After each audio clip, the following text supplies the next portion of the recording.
안녕하세요. 비트코인과 세상 사는 이야기입니다. 오늘은 비트코인이란 무엇인가 이 주제를 가지고 한번 이야기를 해보도록 하겠습니다.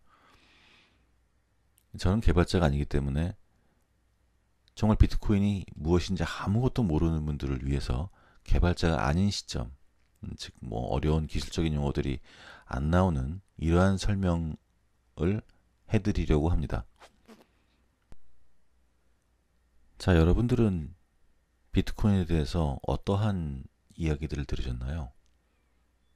아마 가장 많이 들으셨던 부분은 비트코인이 가격이 많이 올랐다는 것일 것입니다. 예전에는 10,000 비트코인을 주고 피자 한 판밖에 못 사던 가치가 지금은 1 비트코인이 1,000만 원을 바라보고 있는 시점이니까요. 도대체 몇 배가 오른 건지도 짐작하기 어려울 만큼 많이 올랐습니다. 그러니까 사람들이 더 관심을 많이 가지게 되고 나도 한번 돈을 벌어보고 싶다.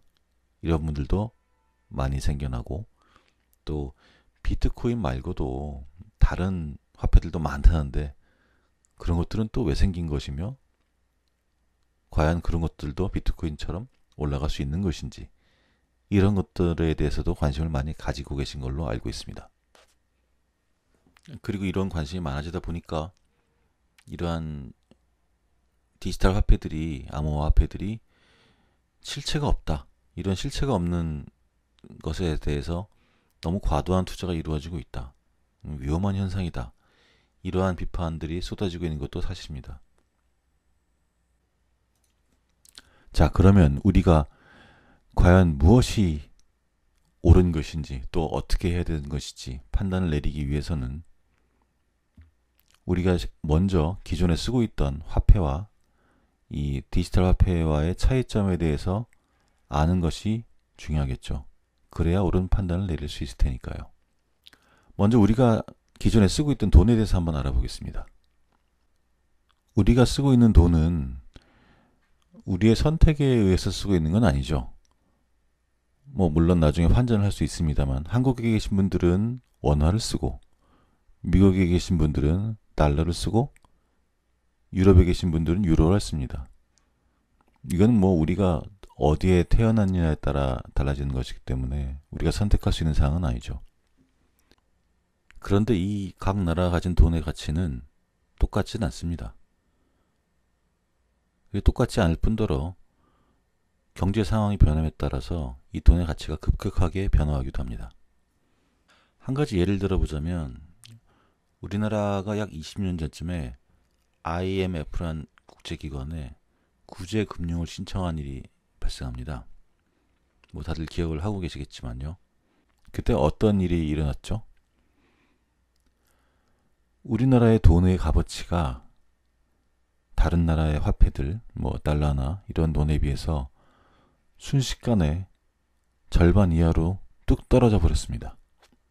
물론 나중에 다시 회복을 하긴 했습니다만, 그러면은 똑같은 노동력을 제공하고 우리나라에 사는 분들이 받을 수 있는 어떤 화폐 가치는 미국이나 이런 다른 나라에 살고 계신 분들에 비해서 절반밖에 안 된다는 이야기죠.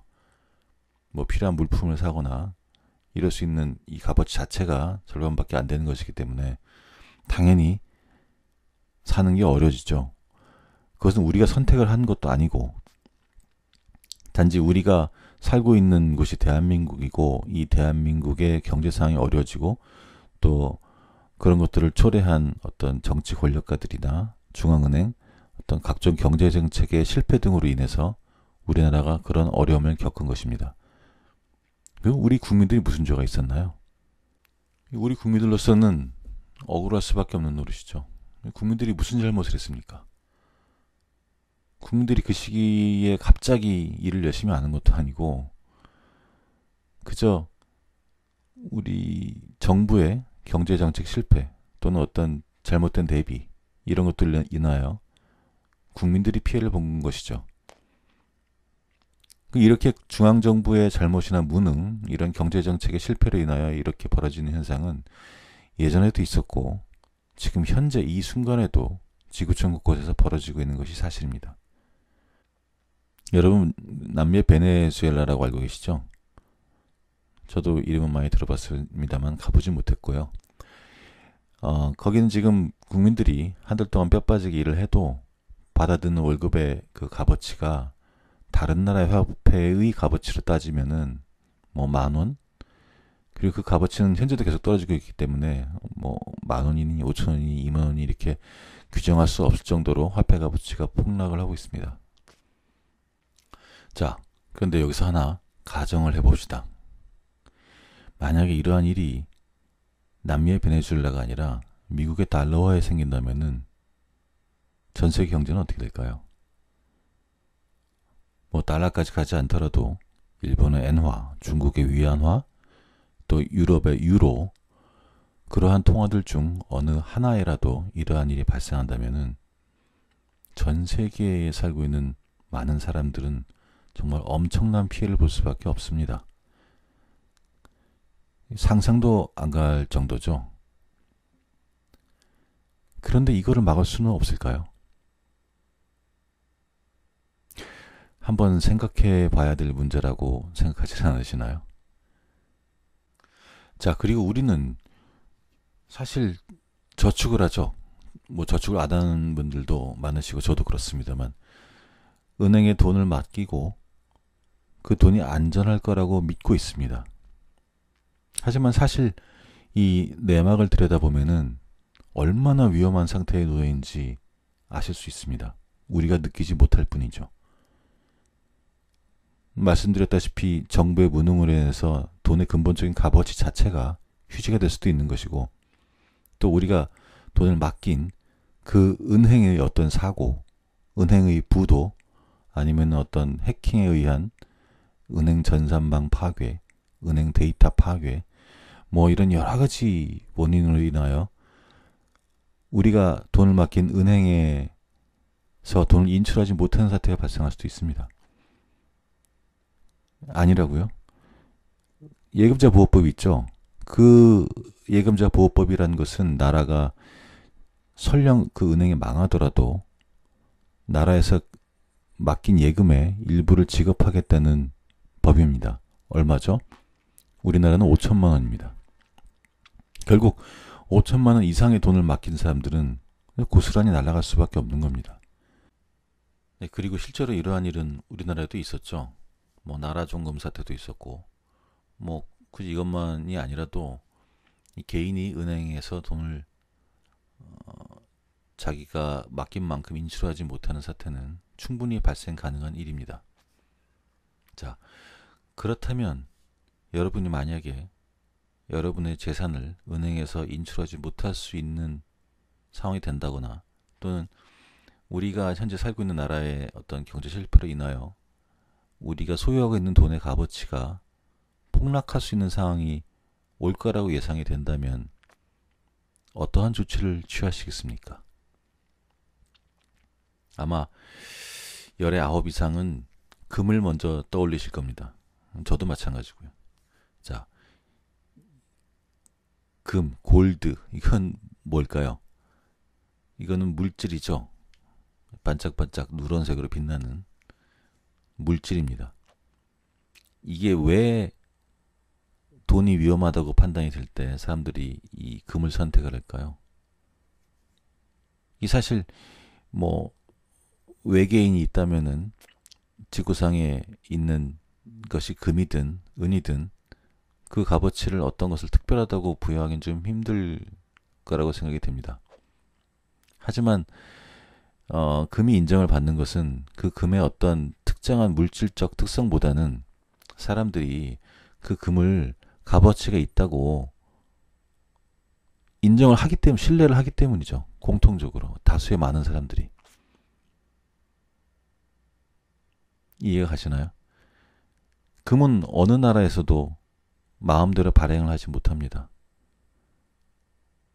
그리고 인위적으로 조절을 할 수도 없고요.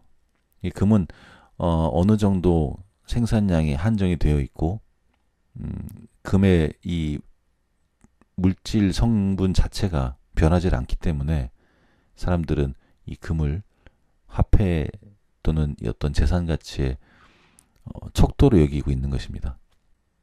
자, 만약에 이렇게 우리가 생각하고 있는 금을 어떤 화학자나 어떤 집단이건 만약에 연금술이라는 기술이 실제로 존재를 해서 금을 마음대로 만들어낼 수 있다고 하면은 그래도 금의 값어치가 여전히 유지될까요?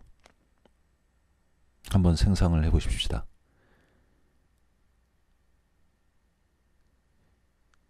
금의 값어치가 인정받는 이유가 사라지게 되겠죠. 왜냐하면 금은 어디서나 복제가 되고 흘러넘칠 수 있기 때문에 그러한 금을 소유하고 싶은 사람은 별로 없을 겁니다.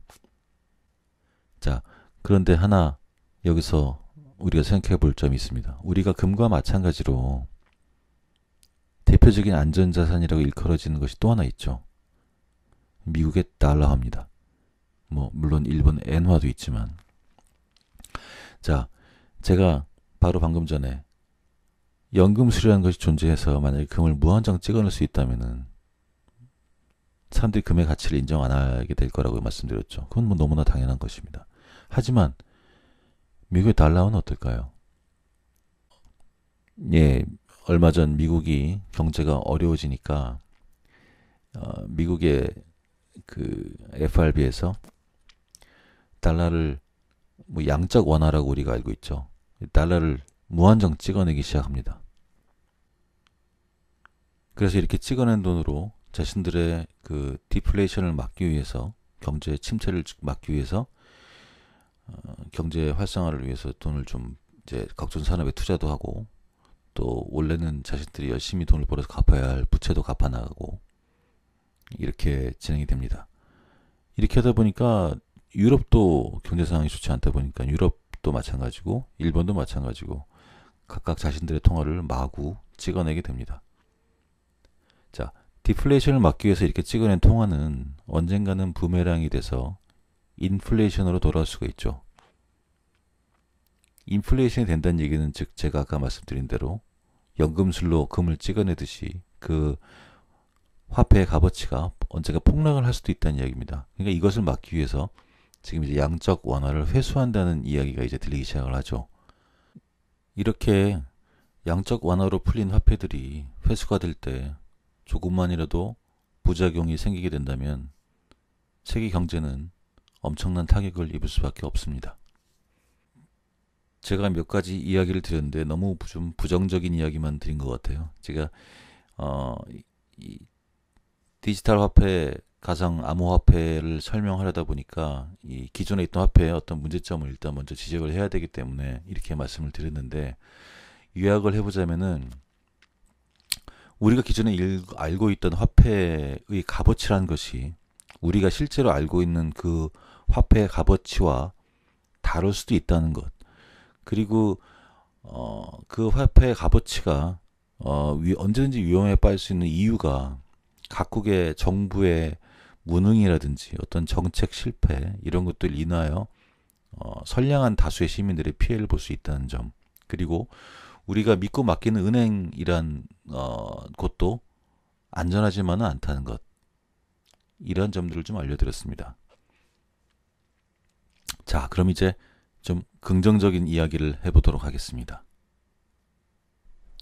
이러한 돈이 있다고 한번 가정을 해봅시다. 자, 이 화폐는 마치 금과 마찬가지로 생산량이 일정합니다. 어떠한 중앙정부의 다른 이유로 인하여 생산량이 변동되거나 경제 활성화라는 이유로 생산량을 마구 늘리거나 이럴 수가 없습니다.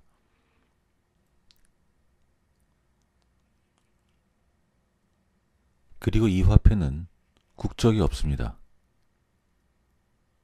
어떤 특정 나라에 소속이 되어 있지 않기 때문에 그 나라의 정책에 영향을 받지도 아니하고 다른 화폐로 송금을 할 때 생기는 환전 수수료도 발생을 하지 않습니다. 그리고 이 돈은 처음에는 개인 지갑에 존재를 하지만 어떠한 개인이 이 돈을 사용을 해서 A라는 사람에게 송금을 한다고 할 때 그 송금에 대한 기록을 이 네트워크상에 기록을 남기게 됩니다.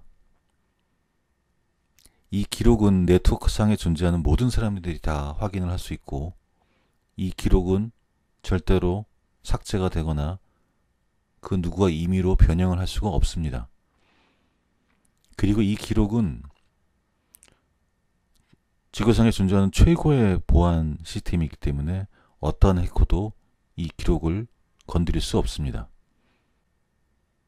그렇기 때문에 돈이 잘못 갔다든지 만약에 제대로 된 주소로만 보냈다면은 이 사람이 나중에 돈을 받고도 돈을 안 받았네 이렇게 잡아뗄 수도 없는 노릇이죠. 그리고 이 돈은 단순하게 송금만 하고 끝내는 것이 아니라 어떤 조건을 달 수도 있습니다. 뭐 정말 무한대 예가 나올 수도 있지만 하나만 예를 들어보자면은 뭐 어떤 부모가 공부를 열심히 하겠다고 유학을 간 아들한테 돈을 송금한다고 가정을 해보면은 그 아들이 출석을 열심히 하고 공부를 열심히 하는 것이 확인이 되면은 이 돈이 그 아들의 계좌에 송금이 잘 되도록 그렇게 조건을 달 수도 있습니다. 만약에 이 아들이 학교에 출석을 안 해서 출석 일수를 채우지 못하면은 이 돈이 다시 부모에게 돌아오게 할 수도 있다는 이야기죠. 또 하나의 예를 들어보자면 내가 기른 강아지가 있는데 아파요. 그래서 동물병원에 데리고 갔는데 이 돈으로 결제를 했습니다. 보통 돈이라면 결제를 하고 끝나지만 이 돈은 나의 사랑하는 이 강아지가 어떤 이유 때문에 아팠으며 그러한 이유로 어떠한 처방을 받았고 의사 선생님은 어떤 당부를 하셨다는 이러한 내용까지 기록을 남길 수 있습니다. 그 기록은 아까 말씀드렸다시피 어느 누구도 삭제를 할 수가 없기 때문에 내가 원할 때 언제든지 꺼내서 찾아볼 수가 있습니다. 그런데 이 돈이 단점이 하나 있습니다. 이 돈은 종이 돈이 아닙니다. 그저 디지털 데이터로만 존재를 하기 때문이죠. 그래서 사람들은 이 돈을 가상화폐라고 부르기 시작합니다. 또는 장부에 기록을 남기는 과정이 아주 고도의 암호화를 거치기 때문에 그 과정이 이 기술의 핵심이라고 해서 암호화 화폐라고 부르기도 합니다. 이런 암호화 과정이 없다면 우리가 게임이나 이런 데서 유통되는 게임머니랑 다를 바가 별로 없죠. 제가 지금까지 말씀드린 이 돈이 바로 비트코인이라고 대변되는 현재 이슈가 되고 있는 암호화 화폐입니다. 이 가상화폐는 비트코인 한 종류만 존재하는 것은 아닙니다. 비트코인이란 코인이 가장 먼저 나오긴 했지만 현재 약 1000개 정도 발행이 되었고 앞으로 수천 개, 수만 개 더 발행이 될 수도 있습니다. 그리고 각각의 코인들은 다 다른 기능을 조금씩 가지고 있고요. 여러분들이 가상이라고 하는 단어에 상당히 좀 가치를 부여하기 힘드시다는 건 충분히 이해합니다. 하지만 여러분들은 이미 이 디지털 화폐를 쓰고 계십니다. 요즘 현금을 쓰시지 않는 분들이 많잖아요. 뭐 옛날에는 월급을 받을 때 월급 봉투에다가 현금을 받아서 집에 가져다 줬죠. 그러면 뭐 아내가 아유 한 달 동안 고생 많았네 이렇게 하는 맛에 월급을 받는다는 분들도 많이 계시는데 요즘은 어떻습니까? 요즘은 월급이 월급날 되면 통장으로 들어오죠. 계좌로 들어온 돈은 바로 카드 대금으로 지불되고 뭐 각종 공과금으로 지불되고 그런 과정에서 돈을 만지면서 진행하지는 않잖아요.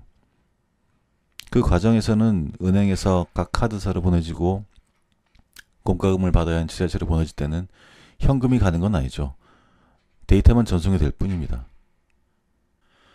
자, 제가 오늘은 가상화폐가 기존의 통화와 다른 점이 무엇인지 이런 부분을 좀 설명드리고 싶어서 이런 내용으로 일단 이야기를 좀 드렸고요. 이 암호화폐라고 불리는 이 가상화폐가 되게 단순하게 짧게 설명될 수 있는 부분보다 더 많은 좀 기능들을 담고 있기 때문에 다음부터는 좀 더 어떻게 보면 흥미로울 수 있는 부분들 위주로 좀 더 설명을 드려보도록 하겠습니다. 비트코인이 왜 이게 급등을 하고 있으며, 또 코인들은 대체 어떤 코인들이 존재를 하고, 이 코인들을 과연 투자를 할 수 있는 것들인지, 그리고 향후에 이런 것들이 우리 사회에 어떻게 영향을 끼칠 수 있는 것들인지, 대략 이런 위주로 좀 정리를 해나갈까 합니다. 자, 날 추운데 감기들 조심하시고요. 그럼 다음에 또 이야기를 드리도록 하겠습니다. 감사합니다.